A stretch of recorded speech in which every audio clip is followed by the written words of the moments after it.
जैसे मछली पानी से ऊपर होती है तो तड़पती है, जल में डूबी रहती है तो शांति से तैरती रहती है, ऐसे ही समाधि का मतलब होता है समाधाय मनोहृदि। ये जो मन है वो आत्मा में डूबा रहे। जब वो आत्मा से परे रहता है तब धीरे धीरे हर अलग अलग साधनों में शांति को खोजता रहता है।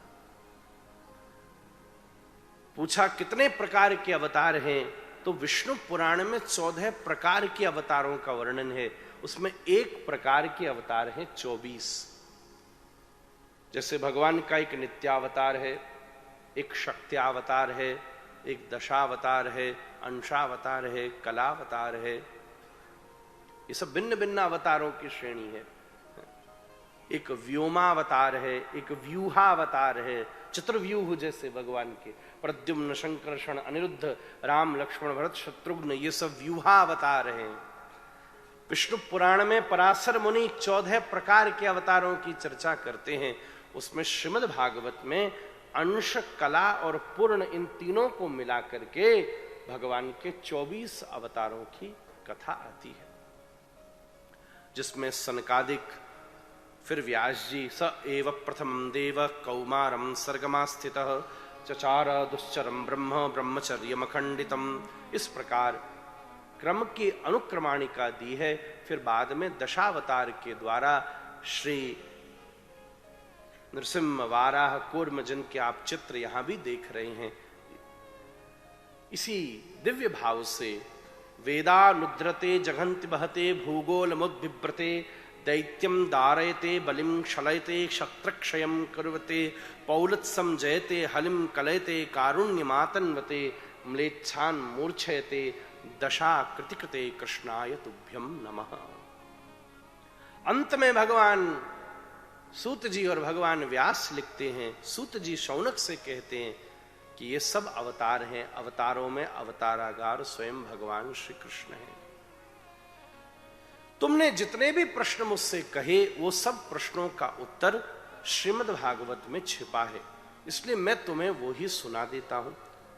तब सूत जी वाले घाट पर शौनक जी भागवत के विषय में जिज्ञासा करते हैं। ये भागवत जी का निर्माण कैसे हुआ, ये क्यों बनी, क्या इनका तत्व है। आइए अब हम दूसरे घाट पर चलते हैं।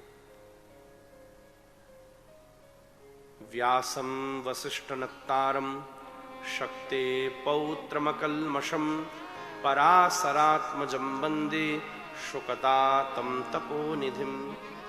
ब्रह्मा जी के पुत्र हुए वशिष्ठ, वशिष्ठ के पुत्र हुए शक्ति, शक्ति के पुत्र हुए पराशर, और पराशर ने सत्यवती जी के द्वारा कृष्ण द्वैपायन व्यास को जन्म दिया। भगवान व्यास ने शास्त्रों का निर्माण किया। आई वुड से आज के टाइम देखा जाए तो one of the most renowned publisher, जिन्होंने सारे ज्ञान को जो केवल प्रणव के अंदर छिपा था, मंत्र के द्वारा, ओम बीज है, वो बीज जब खेत में लगेगा, आप अगर आम के बीज में खोजो आम का पेड़ कहाँ है, पत्ते कहाँ है, फल कहाँ है, तो मिलेगा? कुछ नहीं मिलेगा। पर बीज जब भूमि पर लगकर फूटेगा तो सब कुछ बन जाएगा। ऐसे ही प्रणव बीज है, वो अधिकारी व्यक्ति के हृदय की भूमि पर लगेगा तो सारे ज्ञान के पेड़ को पैदा कर देगा। पर उसके लिए भूमि भी उपजाऊ होना जरूरी है। अब सोचा भैया कहां आज उपजाऊ भूमि मिले। निर्मल मन जन सो मोहि पावा, मोहि कपट छल छिद्र न भावा। बोले एक काम करो, ऐसे काम नहीं चलेगा, बीज तक, बीज से पेड़ तक पहुंचाना कठिन है। एक काम करते हम उगा उगाया ही पेड़ लगा देते। तब भगवान व्यास ने सबसे पहले ऋग्वेद, सामवेद, यजुर्वेद, अथर्ववेद, इन 4 वेदों को प्रकट किया, जिनमें अरण्यक, ब्राह्मण, शतपथ, उपनिषद आदि विभाग उपस्थित हैं। आज दुर्भाग्य है सनातन धर्मियों के घर में भगवान वेद ही नहीं है। महाराज अपने घर में प्रतिष्ठित रूप से बिल्कुल व्यवस्थित स्थान को बनाकर भगवान वेद को विराजमान कीजिए। भगवान के जैसे स्वरूप होते ऐसे ही विराजमान कीजिए। आपने पंचम वेद के रूप में महाभारत की रचना करी। आज महाभारत तो कोई पढ़ता ही नहीं, और पता नहीं किसने ये और कह दिया कि घर में महाभारत रखोगे तो महाभारत हो जाएगी। क्या अभी कम हो रही है क्या?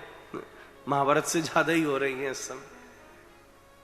अरे महाभारत के तो महात्म्य में ये तक लिखा है, जिसके घर में महाभारत है ना, उसको 100 कुंभ मनाने की भी जरूरत नहीं है, उसका पुण्य मिल जाएगा।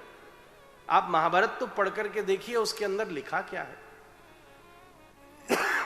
वास्तव में उसकी ये दिव्यता, हमारे मन में तो ये भी इच्छा है कि कभी भूमिका बनी, ठाकुर जी की कृपा हुई तो महाभारत की कथा भी करी जाए महाराज, उसके भी प्रसंगों को सुनाया जाए। तब भारत के पुरुषार्थ को जागृत करना हो तो महाभारत की कथा करी जाएगी। रामायण राम की कथा है, महाभारत कृष्ण कथा है। भागवत कृष्ण कथा नहीं है, भागवत हरि कथा है। यहां तो सभी की कथा है, राम कृष्ण नरसिंह वारा कूर्म सबको सुनेंगे आप। कृष्ण कथा तो महाभारत की कथा है, अद्भुत। उसके बाद मार्कंडे, मत्स्य, भागवत, भविष्य, वामन, वायु, विष्णु, ब्रह्म, ब्रह्म वैवर्त, ब्रह्मांड, अग्नि, नारद, पद्म, लिंग, गरुण, कूर्म, स्कंध, इन सभी पुराणों की स्थापना हुई। आज किसी को नाम भी याद नहीं होंगे पुराणों के।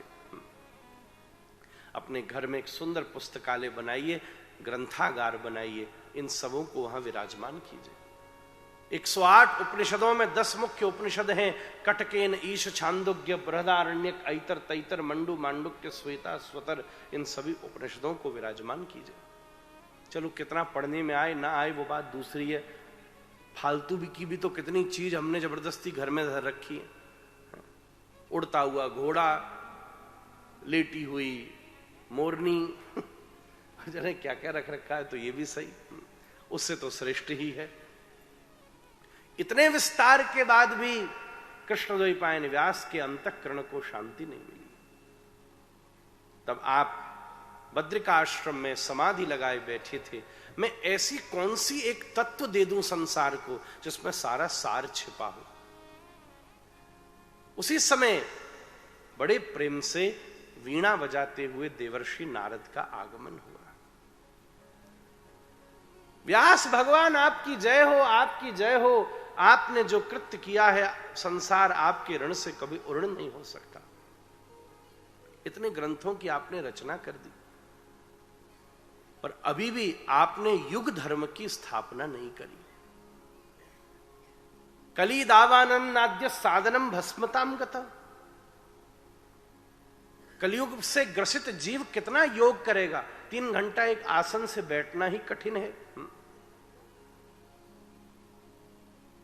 आप सब कितने जन तो यहां बड़ी सुविधा कुर्सी सोफा पे बैठे, उसी में कई बार तो लोग प्रतीक्षा करते महाराज भजन गाएं तो एक चक्कर मारा है हम पता तो हमको सब है। कई हैं 2-4 चाय की चुस्कियां ले आते, चलो यार एक ब्रेक मिल गया। भजन ब्रेक थोड़ी ना था, भजन तो कथा में तरंग थी महाराज, जैसे समुद्र में लहर आती है।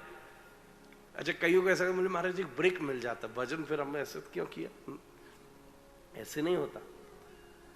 एक यज्ञ करना कठिन है व्यक्ति के लिए, यज्ञ की सामग्री इकट्ठा करनी कठिन है।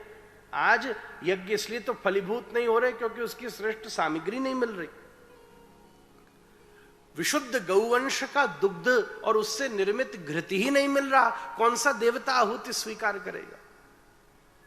क्या आप ये बताओ, इस पूरी दुनिया में इस समय बटर, चीज, इनके नाम पे जितना डेयरी का कंजम्पशन है, क्या उतना मिल्क प्रोडक्शन भी है? असंभव, हो ही नहीं सकता, है ही नहीं। यही तो सारा मैनिपुलेशन है। और यज्ञ के लिए तो जितने घृत की आवश्यकता है, जिस पवित्रतम, वो तो वर्ण शंकर गौवंश हो, कैसे उसका पवित्र घृत मिल सकता है? और फिर उसके बाद घृत की सामग्री, और फिर उसकी स्थापना, और फिर उसके बाद उसमें भी रुचि। पंडित जी 2 मंत्र ज्यादा बोल दे तो अपन इशारा करते हैं 100 रुपया लो पंडित जी, 1 मंत्र कम कर दो। कैसे काम चलेगा? आपने तो उसको कहा जल्दी जल्दी कर दो। अच्छे पंडित जी कौन? जो कम से कम में पूजा करा दे। ये क्या बात है महाराज? जिसने 20 वर्ष परिश्रम करके वेद की श्रुतियों को कंठस्थ किया है, हमने तो स्वयं ही समाज को यह प्रोत्साहन दे दिया कि आपको विद्वान बनने की जरूरत ही नहीं है। आपको पढ़ने की आवश्यकता ही नहीं है। आप विस्तार कर क्यों रहे हो? क्योंकि वो अच्छी पंडित जी हो ही नहीं सकते जो विस्तार कराएं। हम तो खुद ही उन शास्त्र ज्ञान को शिथिल करने का प्रयास कर रहे हैं। ऐसे कैसे कार्य बने? कोई जरूरत नहीं है रोज करने की, वर्ष में एक बार ही चाहे कर लो, पर खूब डट के रुचि से। कहां इतने साधन बचे हैं। कोई जप करने बैठे तो वो भी माला 6-6 खींच देता है महाराज। फटाफट पूरी हो तो महाराज भोजन करूं मैं।